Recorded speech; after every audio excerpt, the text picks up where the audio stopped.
My wife betrayed me, got pregnant, and demanded a divorce and alimony.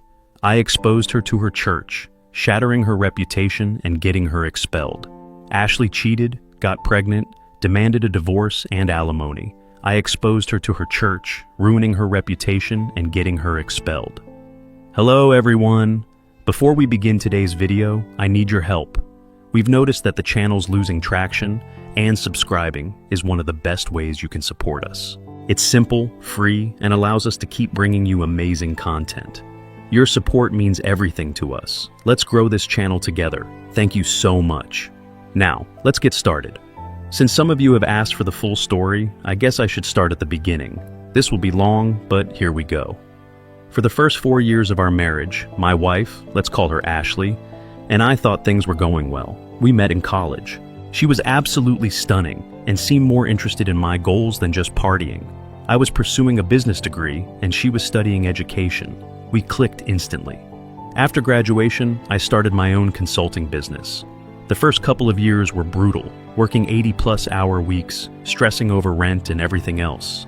But Ashley was incredibly supportive. She'd bring me energy drinks at 2 a.m., give pep talks when clients ignored me while I coded, all that girlfriend of the year kind of stuff.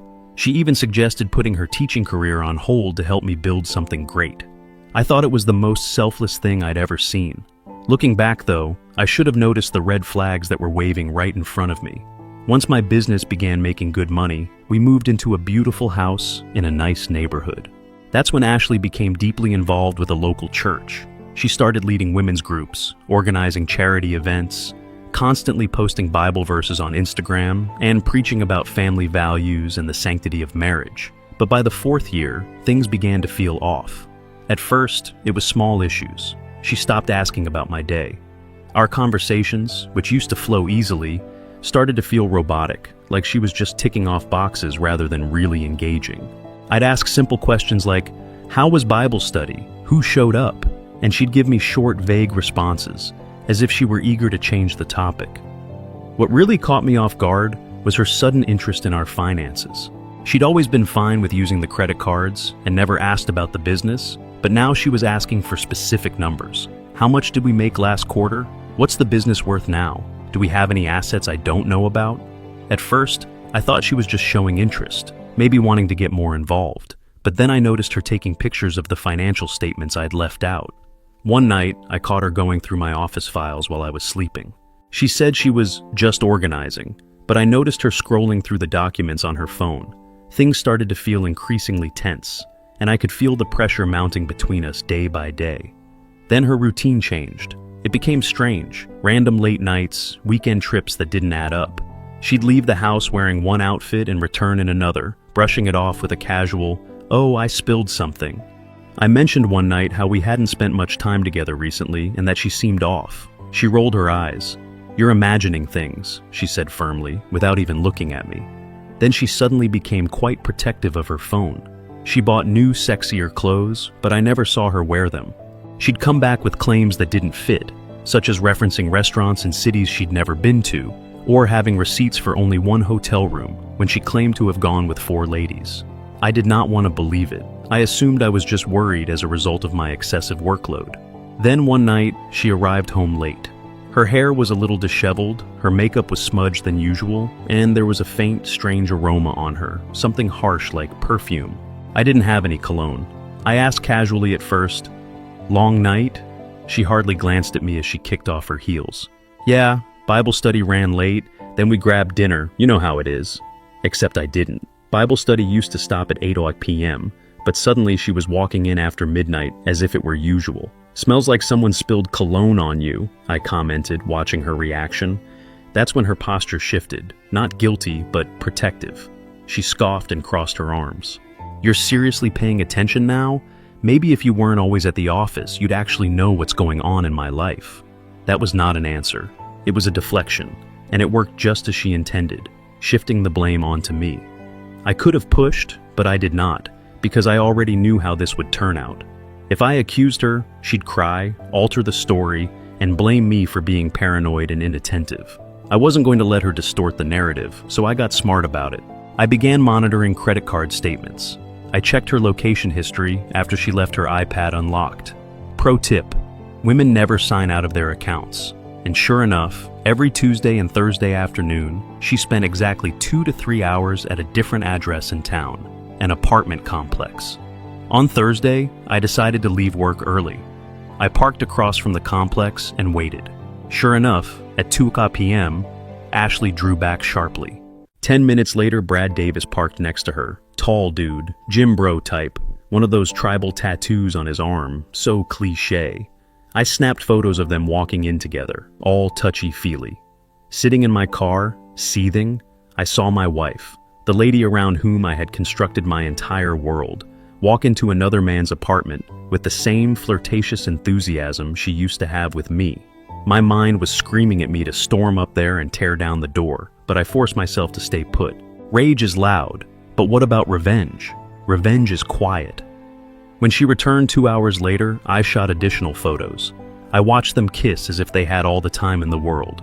And right then, something in me turned off. No more doubts. I had lost the woman I loved.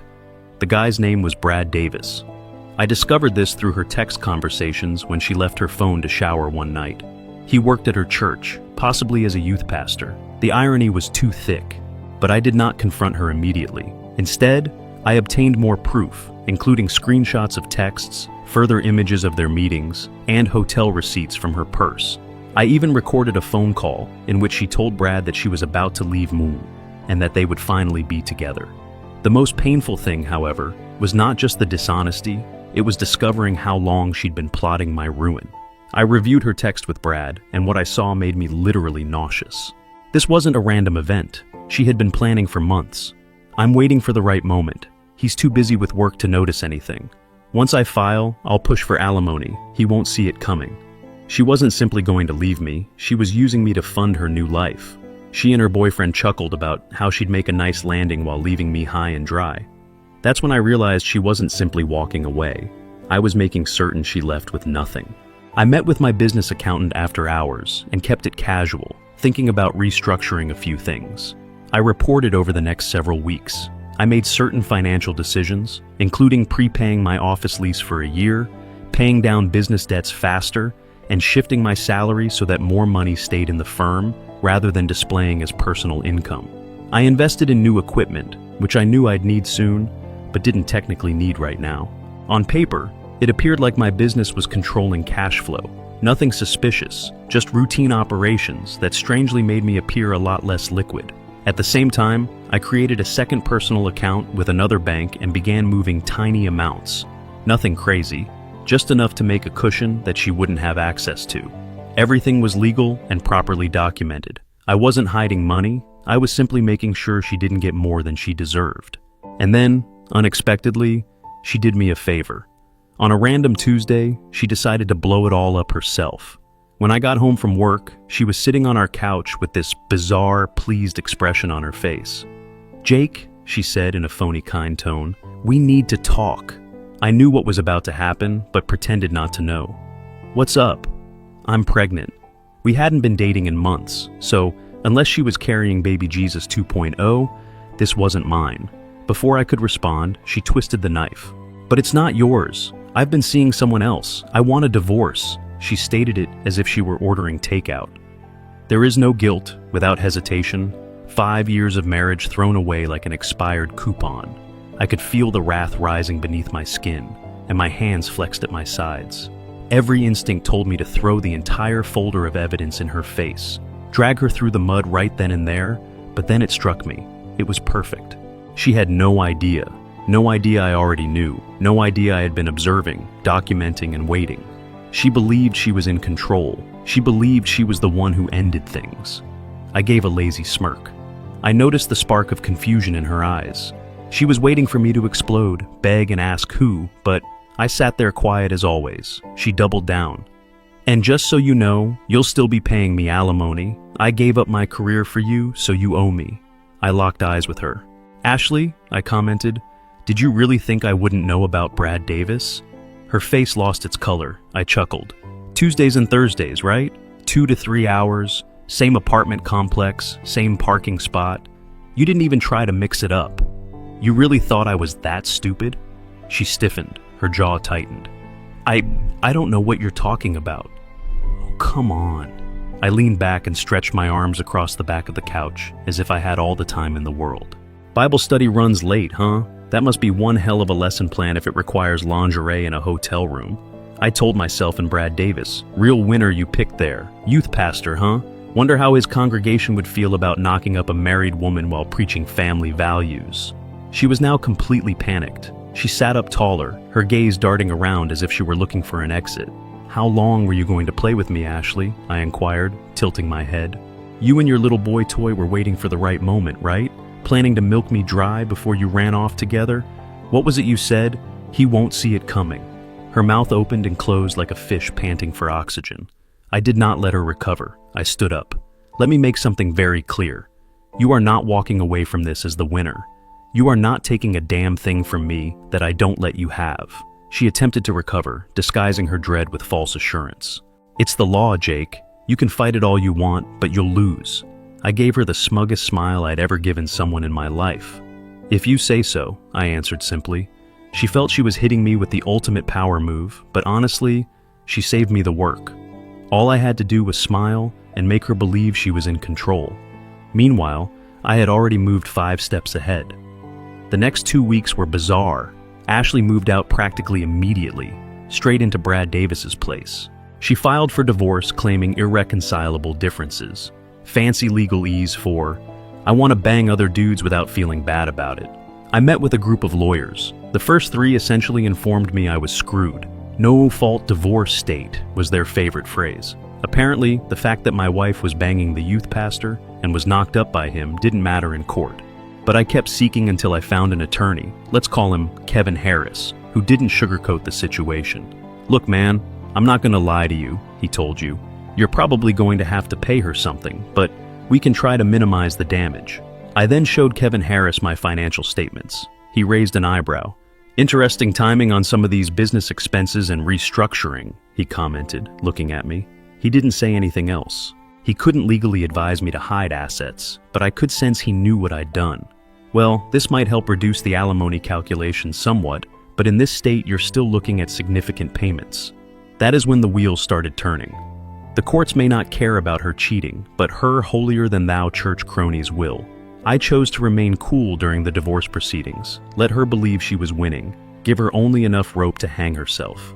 Court day was weird. I arrived in my nicest suit. Ashley arrived with her pricey lawyer, dressed modestly, as if she were auditioning for Sister Wives. It was almost funny how false the act was. Before we even started, the judge appeared to be extremely bored. Ashley's lawyer spoke first, spewing rubbish about how she gave up her bright profession to support me, how she managed our home while I established my business, and how she deserved compensation for her contributions to the marriage. Then it was our turn. My lawyer provided the evidence, her adultery, the pregnancy, and the fact that she was already living with Brad Davis. Her attorney stood up. Your Honor, let us not forget that we are in a no-fault state. He stated it so smugly, as if those 3 words erased everything she had accomplished. While my client deeply regrets that her marriage did not work out, the law is clear. Marital misconduct is not a factor in determining spousal support. What is relevant is the financial disparity between these 2 parties. Hearing how carelessly they discarded all she had done made me want to tear the entire courtroom apart. She cheated, she lied, she became pregnant with another man's child, and I was still supposed to pay her for leaving me. My lawyer pushed back, setting out all of the information again, highlighting how she wasn't simply leaving a marriage, but also establishing a financial safety net while living with someone else. But the judge only sighed, waiting for us to finish. When it was time for the ruling, he cleared his throat and lowered the hammer. While the court acknowledges my concerns regarding his wife's infidelity, the law in this state is clear. Spousal misconduct is not a factor in determining alimony. Ashley sneered at me from across the room. The judge proceeded, give Mrs. Thompson's financial dependence during the marriage and her current unemployment status. The court finds that she is entitled to spousal support. Jake Thompson will pay $4,000 monthly for a period of 4 years or until Mrs. Thompson remarries. $4,000 every month for 4 years to the woman who cheated on me while carrying another man's child. I felt as if I were taking wild medicines. But fortunately, my financial decisions had paid off. Sort of. Rather than being left with a $6,000 a monthly payment, the judge reduced it to $4,500. Not ideal, but better than nothing. What is the best part? Ashley and her lawyer had no idea about the money I still had tucked away, or that my business would miraculously recover once this was all over. Ashley couldn't help but appear smug as we walked out of court. "Told you," she said quietly as we passed. "Should have just agreed to my terms from the beginning." Then she had the audacity to phone Brad Davis right in front of me. "Baby, it's done. We won." She giggled like a teen. "He has to pay. I told you the judge wouldn't care about the other stuff." I said nothing, just watched her walk away believing she had pulled off the ultimate deception. But the game was only getting started. I paid the first alimony check on time. I did not complain, did not raise a fuss, even sent a courteous email. "Payment sent, please confirm the receipt." Ashley appeared surprised. She undoubtedly expected me to be bitter, fight, and give her more ammunition. Instead, I played the ideal ex-husband. Polite, timely with payments, aloof, but not aggressive. She had no idea what was coming. Ashley was more than simply a Harvest Community Church member. She was also their poster child. She led the women's ministry. She organized marriage retreats. She stood on stage throughout services discussing God's plan for holy matrimony. Her father, Deacon Roberts, was a deacon. Her mother, Mrs. Roberts, ran Sunday school. The entire family portrayed a wonderful Christian image, and I knew they'd throw her under the bus the moment they discovered who she truly was. I had collected everything: DNA testing results, time-stamped images of her and Brad Davis provided, screenshots of their explicit texts, hotel receipts. She even recorded herself insulting her religious mates for being uptight prudes. That one was especially juicy. I put everything in a neat professional folder and attached a cover letter that was really courteous and formal to the elders at Harvest Community Church. I regret bringing this to your attention, but as a fellow Christian, I believe it is my responsibility. My ex-wife, Ashley Thompson, who oversees multiple ministries in your church, has been engaging in behavior that defies your church's principles. I've given documentation of her infidelity, which began during our marriage and resulted in a pregnancy that isn't mine, as proved by DNA testing. Ashley is now living with this man and receiving considerable alimony from me. I'm sharing this not out of spite, but out of concern for the integrity of your ministry. Respectfully, Jake Thompson. I dropped off the box early Sunday morning when no one was present. Then I returned home and waited for the storm to hit. The Sunday after I sent my small care box, my phone blew up. Text messages from common church friends. "Dude, WTF did you do? Pastor just called an emergency elder meeting before service. Ashley is losing it." I simply turned off my phone and went back to sleep. It felt fantastic, not gonna lie. Later that afternoon, I received a voicemail from Ashley. She was shouting so loudly that I had to hold the phone away from my ear. "You absolute piece of... How could you do this to me? They kicked me out of the women's ministry. My dad won't even look at me. You've ruined everything." I deleted it without phoning back. I don't need that negativity in my life. More messages arrived throughout the week, each more urgent than the last. Her church friends ignored her. Her parents were taking time to pray about the matter, which is church talk for. "We're disappointed in you." The Christian school where she volunteered begged her not to return. Even Brad Davis was getting cold feet. Apparently, he did not sign up for all of this turmoil. He thought he was receiving a lovely woman and a solid alimony payment. Instead, he became a social outcast with a baby on the way and a lot of baggage. By Friday, he had kicked her out of his flat. So much for pure love, right? Ashley was summoned to a formal disciplinary hearing with the church elders 1 week after I dropped my evidence. I know because she called me sobbing. "Jake, please, they're going to publicly discipline me," she screamed. "Do you know what that means? They'll announce it to the entire congregation. Everyone will know." "They already know, Ashley," I replied bluntly. "That's kind of how church gossip works. My dad might lose his position over this. My family has been at Harvest for 3 generations. Should have thought about that before you feud the youth pastor." She fell silent for a second, then in a soft voice, "He's not talking to me anymore." "Who, your dad?" "No, Brad Davis. He said this is too much drama, that I misled him about the divorce being clean and simple." I couldn't help laughing. "So your soulmate bailed? The second things got tough?" "Shocking. I have nowhere to go, Jake. My parents won't let me stay with them. None of my friends are returning my calls. Sounds like a personal problem. Can I come home just until I figure things out?" This woman has an incredible amount of courage. It's not your home anymore, Ashley. You gave that up when you decided to cheat. She began crying again, big theatrical sobs. What am I supposed to do? Get a hotel. You've got alimony money coming in. Figure it out. Then I hung up. Cold? Maybe. But after what she pulled, my sympathy tank was completely empty. The church hearing took place Wednesday night. By Thursday morning, the news had spread throughout the neighborhood. Ashley had been formally identified as an adulteress and dismissed from all church responsibilities. The preacher even preached an entire sermon about the sacredness of marriage and the consequences of sin, never mentioning Ashley specifically, but making it abundantly clear who he was referring to. Her parents, Deacon Roberts and Mrs. Roberts, took a break from church leadership. Her sister Megan Roberts postponed her wedding, which was due to take place at harvest. The entire family was essentially in exile. And Brad Davis? He'd already requested a transfer to another church site in a faraway state, leaving Ashley pregnant and alone. I remained on the sidelines throughout. I did not have to lift a finger. The community she admired most had done all of the difficult lifting for me. Small religious communities are tied to everything. Ashley's church collapsed, set off a chain reaction that I could not have predicted better. First, the private Christian school, where she worked part-time, experienced budget constraints and canceled her position. The principal couldn't even look her in the eyes when he told her. Then her volunteer gigs began to dry up. The Crisis Pregnancy Center, where she counseled young women, determined that her current circumstances made her a bad role model. The organization station where she conducted donation drives informed her that they are restructuring their volunteer program. Every aspect of her identity was gradually chipped away, and I just kept paying the alimony check every month on schedule.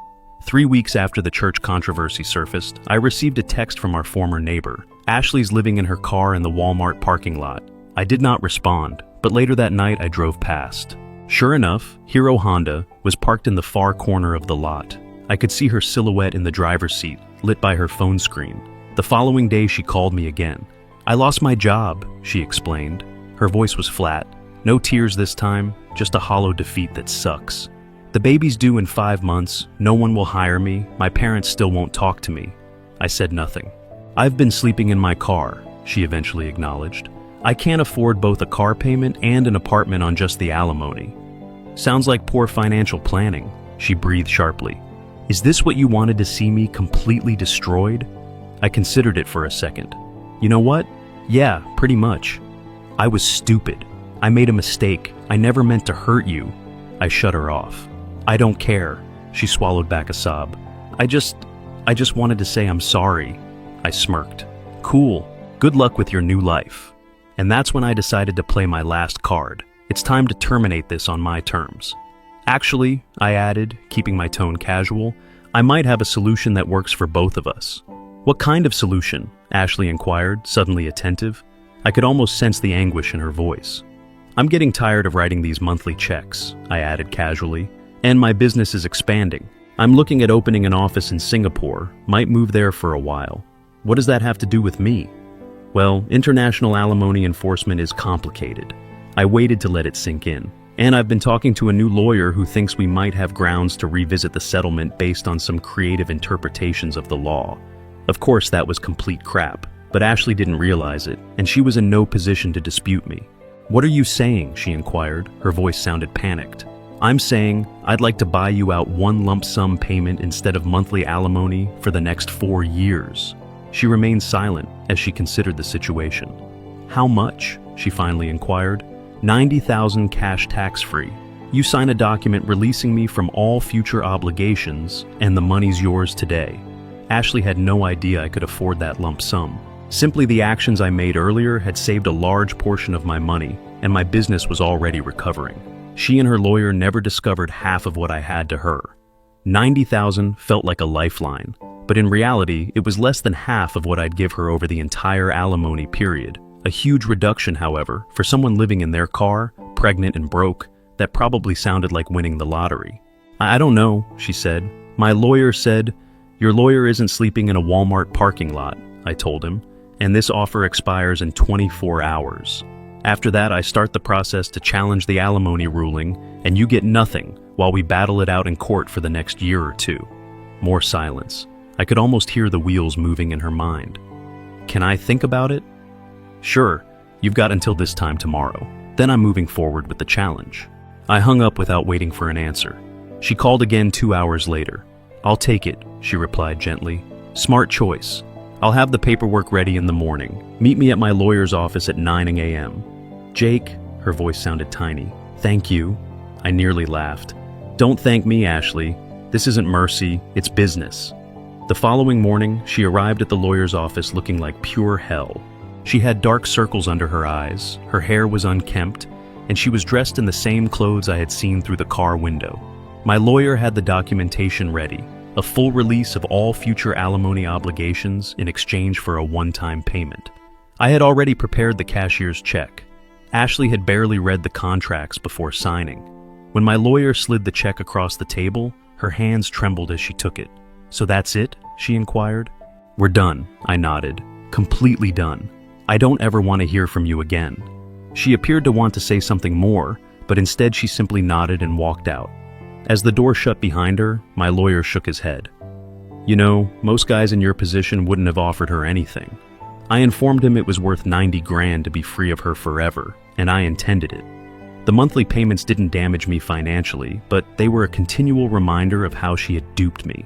I was now entirely cut loose. I'm free to move on without her shadow hanging over me. Besides, I knew Ashley. She'd spend that money in 6 months tops. Then she would have nothing. No alimony, no job prospects, no backup plan. Meanwhile, I would be establishing my empire, living my best life, and never looking back. Around 6 months later, I ran into her at a gas station. It wasn't planned, just one of those random occurrences. She looked harsh, still pregnant, or maybe pregnant again, but I didn't ask or care. She was driving an old, beat-up Civic, not the nice car she had during our marriage. When she saw me filling up my new BMW, she froze, like a deer caught in headlights. I gave her a polite nod, and she walked over, hesitating. There was an awkward pause before she said, "How are you?" I shrugged. "Business is good, life's good." She nodded and looked down at her feet. That's good," she mumbled. More uncomfortable silence. Then she finally spoke. "The money's gone," she said. "I had to pay off debt, and the rest went to rent and food." I just stared at her. "Not my problem," she sighed. "I know, I don't know why I'm telling you this." I finished pumping the gas. "Well, good luck with everything." I turned to get back into my car, but then she spoke again. "I'm sorry, Ashley, for everything. I really am." I looked at her for a long moment. Was it satisfying to see her like this? Honestly, not as much as I expected. I didn't feel bad for her, though. Too little, too late, Ashley. Then I got in my car and drove away. I haven't seen her since. Things for me are going great. I met an amazing woman. She's incredible, owns her own marketing agency, works hard, plays hard, and doesn't deal with any drama or BS.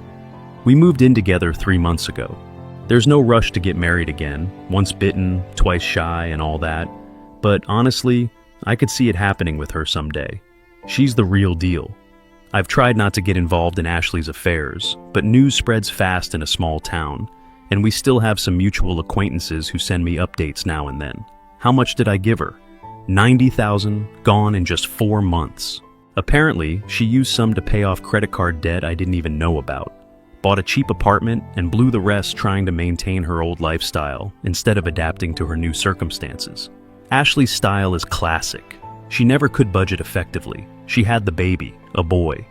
Brad Davis is legally required to pay child support, but from what I've heard, he's a deadbeat who constantly falls behind. As I mentioned earlier, he moved to Ohio and has little to no contact with the child. I guess his commitment to youth ministry didn't extend to his own kids. Surprising, right? Ashley tried to continue her teaching career, but her reputation followed her. She couldn't get hired by any Christian schools due to her past, and public schools preferred candidates with current experience. Last I heard, she's working in a call center, making just above minimum wage. So, what's the karma here? What happened to her family? Her parents, Deacon Roberts and Mrs. Roberts, eventually forgave her after about 8 months of avoiding her, but their relationship remains strained. They help with the baby sometimes, but constantly make comments about her poor life choices and the consequences she now faces. Her sister Megan Roberts keeps her distance, worried that Ashley's reputation might hurt her own standing in the church. Ashley tried to rejoin the church community, but it didn't go well. She's allowed to attend services, but she's been barred from all leadership roles indefinitely. She sits in the back and leaves immediately after the service ends. No more women's ministry, no more marriage retreats, no change in social standing. The ultimate irony? A mutual friend told me she's been telling people she made a mistake and should have worked on her marriage. Too late. As for me, I'm doing better than ever. Business is thriving, my relationship is solid, and I'm finally doing things I never had time for. I got my pilot's license, took up mountain biking, and even started guitar lessons. Lesson learned. Sometimes the worst things that happen to you lead to the best version of your life. You just have to be willing to burn the bridges that need burning and never look back. So, I guess that's it. I probably won't post an update on this situation because honestly, I'm not thinking about Ashley much these days. I've got better things to focus on. Oh, and one last thought. For anyone going through something similar, record everything, take screenshots, save tabs, gather evidence. It may not be useful in court due to no-fault divorce laws, but knowledge is power, and you never know when that power might come in handy. Goodbye, Reddit. Thank you for watching. If you haven't subscribed yet, please do so and hit the notification bell to stay updated with more shocking real-life stories happening around you.